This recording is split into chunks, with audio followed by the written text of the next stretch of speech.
Let's figure out how to answer some questions by working backwards. So in the first two examples, we've got the graphs as our answer choice instead of the graph and then describing what's going on. So we need to find which graph shows us a growth and has an asymptote at y equals -3. So the best way to work backwards is to eliminate answer choices right off the bat. So we need growth. So that means when I go left to right, I go up. That's a growth. Okay, up, growth. That's still an answer choice. Oh, I'm going down here. That means that's decay, and that's decay. Okay, so now I'm down 50-50 chance. Now I need my asymptote at y equals -3. Remember, your asymptote is this one right here where it's bottoming out at. This one is at y equals 1. That's not -3, so that can't be the answer. This one is at y equals -3. This one is the answer. It's as easy as that. So then same thing for the decay. We would want to see, oh, that's growth, that's decay, and that's decay. All right. My asymptote at y equals 0. So this one is right here. That's 1, 2, 3, 4. Y equals 4. That's not y equals 0. Is this one bottoming out at y equals 0? Yes, this would be my asymptote. That's my answer. All right. Sometimes we would work backwards for our equations as well. So this first example, we want a growth and we want our asymptote at y equals 2. So if you can't remember the rules, then I would suggest plugging this one in your calculator and seeing if it's a growth and my asymptote is at y equals 2, et cetera, until we find the right answer. Our rules, though, are if b is greater than 1, then it's a growth. And if b is less than 1, then it's a decay. And then remember, our asymptote is what's added or subtracted at the end. So let's look at this. This b is less than 1, so it's a decay. That's greater than 1, so that's a growth.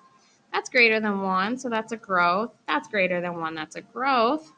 All right, this is y equals +2, so that means that it would be added to the end. And that's the only one that's added. That's subtracted. That's subtracted. All right, same thing for decay. We're looking for b is less than 1.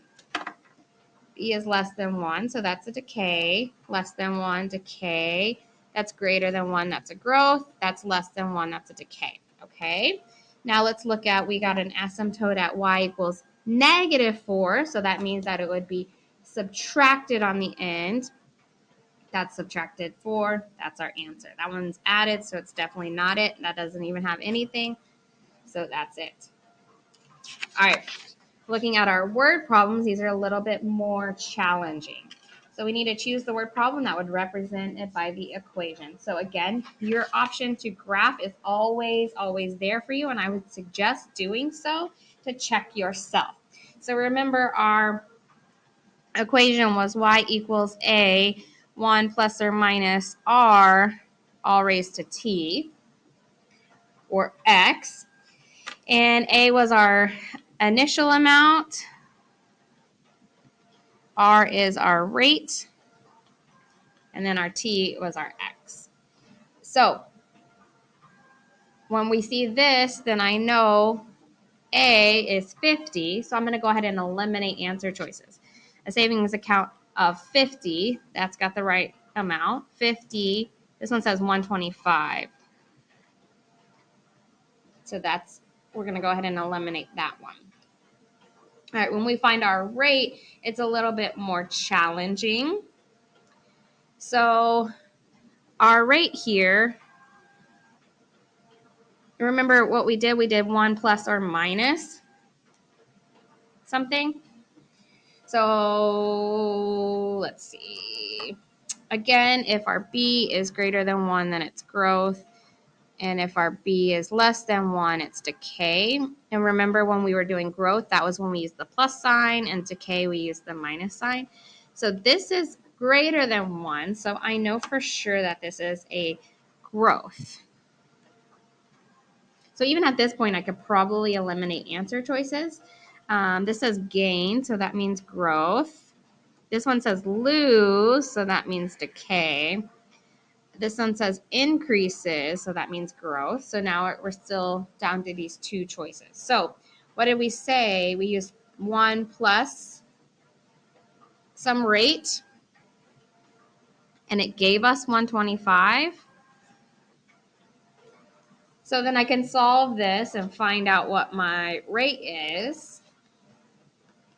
And you can do that any way you are comfortable with. We can do insolve, where we put 1 plus x equals 1.25 comma x, and that gives me my rate is 0.25. Remember, we use rate as a decimal number though, and we need a percentage.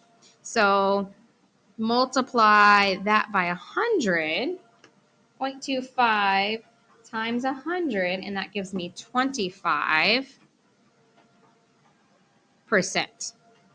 So then which one gives me 25%? Not this one that says 125. D. So this process might be a little bit confusing and a little bit too much. What I want you to remember though is to eliminate based on your initial amount, eliminate based on growth or decay, because we know which ones those are, and then you can look at your two choices. I can guarantee you, see, this is 1.25, and then they've changed this to 125%. If you see the same number you do here, like that, you could red flag, that's it. So then our only answer choice here was really D. Let's look at this second one. We need this equation. So our initial amount is 400. So 400, 400, 400, 400. All right, we can't eliminate based on initial amount. Is this a growth or decay? This is less than 0. I mean, less than 1. Less than 0. Good night. So it is a decay. So let's go ahead and eliminate. This one says grows. So that's growth. Loses, loses, and loses. Okay, now we got 3 answer choices. Again, though, this says 97 and this says 97%. I want you to go ahead and mark that off. If you see the same percentage of the number that you see there, it's wrong. And then I honestly don't even have to do any work. A car loses value by 400 every 7 years. Do we know anything about the years? No, we don't. Carlos bought a phone that loses value at 3% each year. This process for this one, because we know it's decay, it would be 1 minus r equals 0.97. And then when we solve that, r would be 0.03. Multiply that by 100, and r equals 3%. 3%.